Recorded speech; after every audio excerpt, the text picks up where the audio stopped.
right, y'all, we are officially back from Miami, and I want to show off to y'all the deck that I used to hopefully take down the event. Obviously, if you follow me on Twitter, you will know that I went X22 drop after round 6, but that was more to do with facing a lot of yellow hybrid mirrors and a little bit of bad luck. I do think that this yellow hybrid deck that again, my pal Pete shared with me, is actually crazy for this format. I think if you understand how to play the blue hybrid matchup, it's basically one of your best matchups in the current format. The only real decks you're afraid of are, of course, Mirror, because that's super grindy and really complicated to win. The really aggressive OTK decks like Jessmon or even Red Hybrid that can just do a ton of damage really early, and if you can't get like a good security without cycling early, it's really hard to beat them. And in a side deck format, this deck felt very adaptive. It felt like it could play against anything.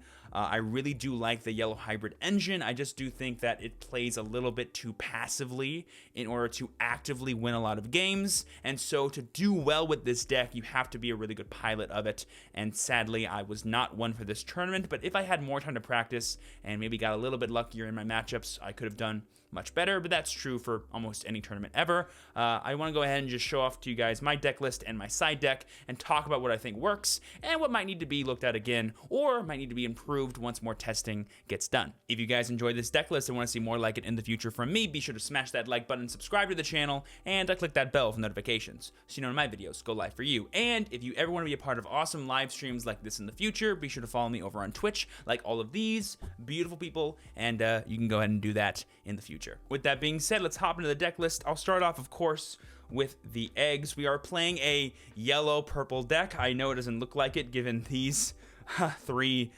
front cards, but we have a purple base of 4 copies of Xiaomon. Some people like doing Demi-Meramon to help you with the cycle, but we have another card in this deck that helps us draw plenty of cards, and so having that extra form of removal for bigger bodies that actually attack into us is really, really important. Oftentimes in the mirror match, or even decks that do main deck Susanomon, if they attack with their Susanomon, my response is usually just promote Gazimon, 10 cards plus in trash, swing with retaliation, and that deals with it, which is really funny. It's also really good against green decks or like random red decks, so I do like having the extra removal, because having removal for big things that are going to attack you again is really important, and you don't always want to waste your precious memory on that if you don't have to. We have the main part of the deck. We have our Digimon. I'm starting off with the main boss of the deck, Susanomon. This is how you close out 90% of your games if you want to actually deal damage to win. This is one of the few decks in the game that can actually win via deck out against most other strategies, but having access to a big 3 damage bomb like Susanomon is always clutch. I probably summon this card every single game, and that last 3 damage plus like a hybrid swing almost always comes in handy. Really like it. 2 is the perfect number. I feel like 3 would be too cloggy, and if you ever want to play more, the side deck is always there. Obviously, we don't know for sure at this point in time if side decks are permanent, but if they are, I feel like 2 Susano is always going to be the play. Moving on, we have the level 6s. Not a lot to talk about here because there's not a lot of them. We have 1 Dynasmon, 1 Campaign Rare Seraphimon, and 1 of probably the most clutch cards in this deck, Campaign Rare Ophanimon. So first things first, Dynasmon, as we all know, is a crazy, constant source of recovery that yellow decks have against little poke decks like blue hybrid or even green hybrid to an extent. Super nice way to survive and get a lot of recovery out of just 1 card. Seraphimon on Digivolve recover 1, on deletion recover 1. Probably the best attacker in this deck, because the second you evolve into him you get value, and then you just start swinging, and you don't care if he lives or dies, you're going to get value either way. And if they just let him live, then they're just going to keep attacking and hopefully he'll die. But the actual MVP of the deck is Ophanimon here. This card is so much better than Shine Greymon. It's so much better than Shine Greymon. If you guys don't know, Ophanimon has Wind Digivolving effect, if you have a tamer in play, one of your opponent's Digimon get minus 5,000 DP for the turn. So on Digivolve, minus 5,000, and then when attacking, whenever, one of your opponent's Digimon and all of their security Digimon get minus 2,000 DP. So when you swing, minus 2,000 to something, and then all their security gets minus 2,000. So you can basically buff your entire board by 2,000 DP when they swing into security. Pretty awesome. The idea with this card is basically if you only have access to one Digimon that's a source of removal, why would you pick Shine Greymon when you can pick Ophanimon that can actually gain value after it comes into play, unlike Shine Greymon? And guys, comboing this card's when attacking effect with TK and Kari Kamiya that you usually have 2 to hopefully 3 of in play is insane for clearing away pesky Sayakomon, pesky Madoki Betamon, pesky little rookies or Digimon that are just causing big problems for you. This card can easily deal with ultimates the second it comes into play, and then just still get value after value every single turn. We do have ways in this deck to recycle all of these cards, so having just one of each is totally fine. And we do have other level 6s in the side deck that we can swap into if we need them. I love this card, super awesome. Moving on, we have the hybrid package of our yellow deck for Jet Sylphie, for Kazimon, and for Zephyrmon. This is the lifeblood of the deck. Got to max out on all 3 of these girls. They're crazy, they're strong. Buffing your security is kind of cracked sometimes with some other cards we play in this deck. And of course, recovering for evolving for just one is stupid, especially when you can combo it with cards like Seraphie to recover even more.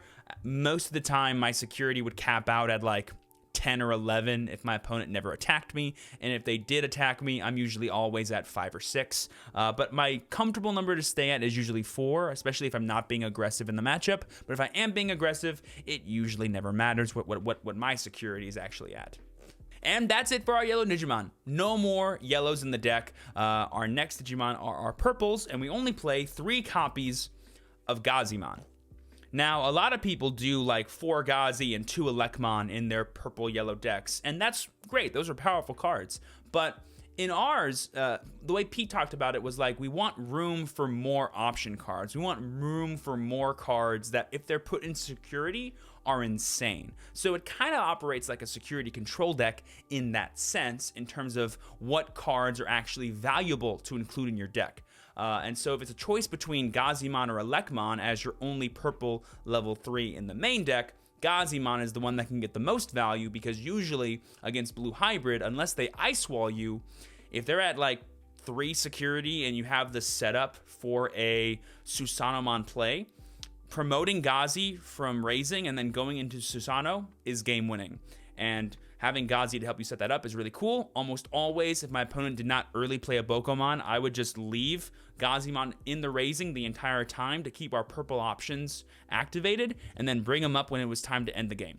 That was my whole game plan with him, and that's all I ever needed to use him for. If I drew like the 2nd or 3rd copy of Gazi, maybe I would take the turn to cycle and get extra dig, but if I didn't have to, I didn't have to. Because this is a hybrid deck, most of our, level 3s are actually tamers. We don't need to have actual level 3 Digimon to keep the deck flowing and keep the deck consistent, which is really awesome. Speaking of those tamers, we went super simple. 4 copies of TK Takaishi, 4 copies of TK and Kari, and 4 copies of Zoe.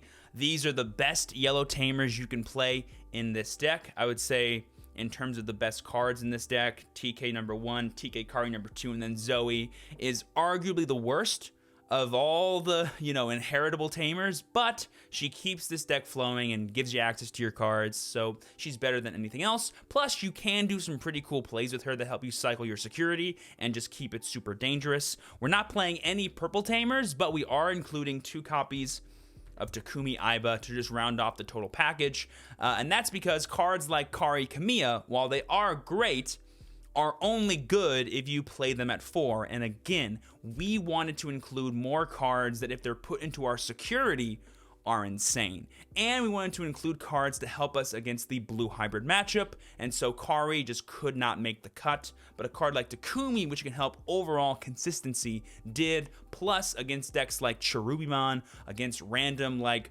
boards that people try to make against you, where they have a bunch of rookies to try to close out the game. Aiba's insane. And because we only attack with Gazimon once a game, if ever, we're not punished by Takumi at all. Super awesome card. Most of the time I'm evolving Susanomon on him, unless I'm using win rate, in which case I have to do it on a yellow tamer. And then finally, the option cards. The real dangerous part about this deck, what makes this deck so hard to kill, or really hard to set up against. We have the best removal spell in the game, period. Shavar's Lersates. I would get 3 kills minimum every time I use this card. If it's checked in security, it's gut-wrenching for most strategies. Awesome effect. We have 3 copies of Wyvern's Breath. A lot of people were cutting Wyvern's Breath. I think that's a very, very bad thing to do, especially against decks that play Susano, play powerful level 6s. If you're fighting against an Azulangmon deck and you have 5 security and you know one of them is Wyvern's Breath, there's a very good chance you're not dying that turn, no matter how many security checks that Azulangmon has. Super awesome. Can't get rid of it. Sometimes I'm siding into more level 6 plus removal in games 2 and 3. The real spice, what makes this deck feel like an auto win against blue sometimes, 3 copies of Tactical Retreat. This card is actually insane. There is talk about like Deathclaw or this being the best way to deal with like, oh, I have Digimon with no sources, let's get rid of them and put them away kind of a thing. I like Tac Retreat because what this can enable you to do in the deck is really cool. And what's awesome, my favorite play is usually like Jet Sylphimon, no sources, activate Tac Retreat, put Jet Sylphimon in the security, activate Zoe, bring Jet Sylphimon back to your hand. You can just recycle a way to constantly recover. And so playing Tac Retreat is essentially like playing 3 more copies of level 5s. More options that we have, some surprising ones, are 2 copies of Yellow Mem Boost, 2 copies of Holy Flame, 1 Reinforcing, and the last card in our deck is 1 copy of Win Rate 60%. So a lot going on here. First things first, Holy Flame is just a super nice card to always have in your security. It can just buy you an extra turn whenever you need it. Against like the Jesmon decks or the decks that have like Susanomons, you can actually activate this from your hand and just blank that Digimon for an entire turn. Super awesome, really useful if they're like aggressive with their aggro setters. Reinforcing Mem Boost, only allowed to play 1, still a strong card. I don't always love using my turn to activate it, but checking it in security is just 3 free memory, and that's just too valuable sometimes. Win Rate is a super awesome combo piece, not just for our megas, but also for, of course, Susanomon, being able to get a 5 memory Susanomon turn when we do have tons of ways to gain memory, like TK and Kari, like our memory boosts, is super cool. And finally, we of course have the Yellow Mem Boost, probably the most questionable card in this deck.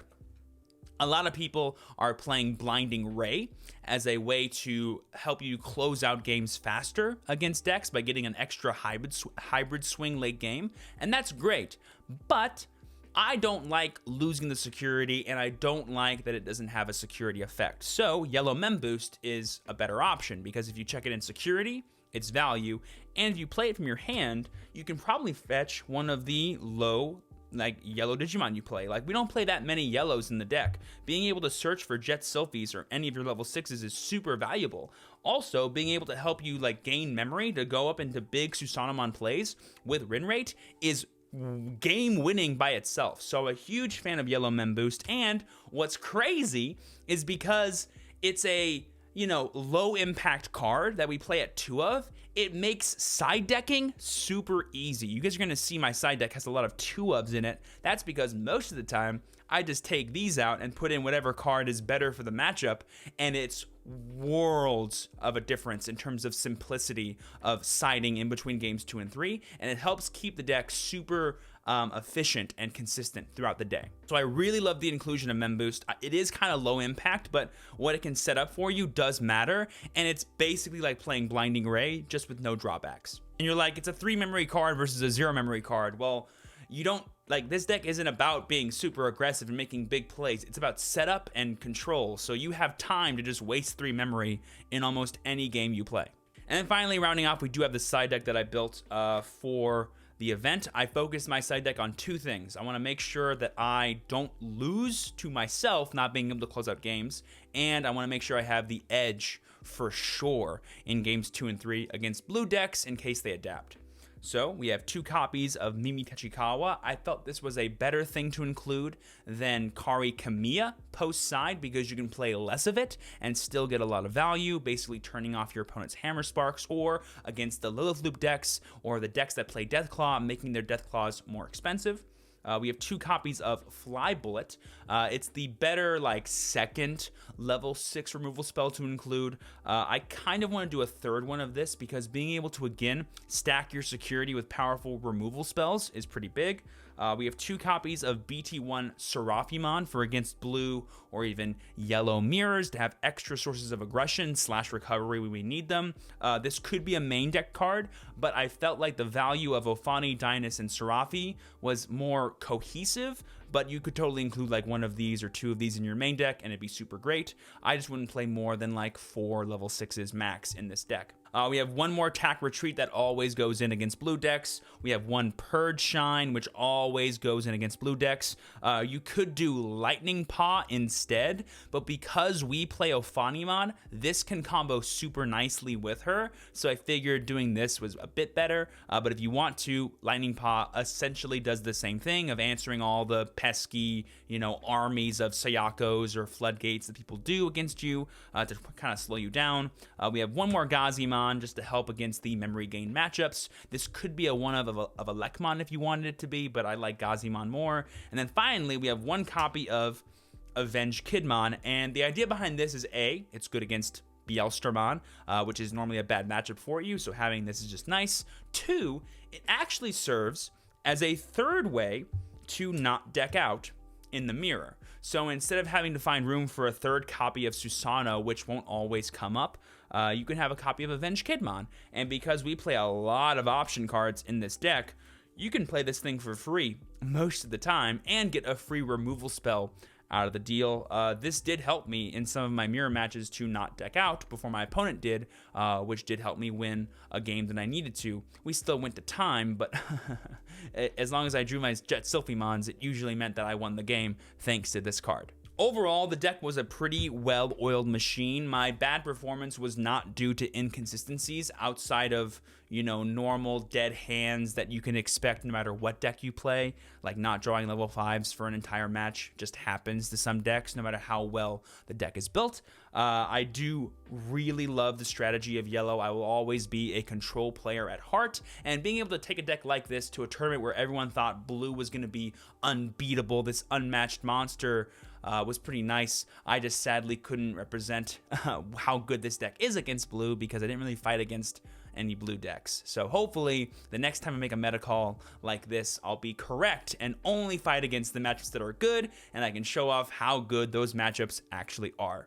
With that being said, thank you guys so much for watching today's video. If you did enjoy, don't forget to smash that like button, subscribe to the channel, and click that bell for notifications so when my videos go live for you. And with that being said, I've been your true champion, Steven. Please be sure to work hard, rest easy, and live well. And I will see you all next time.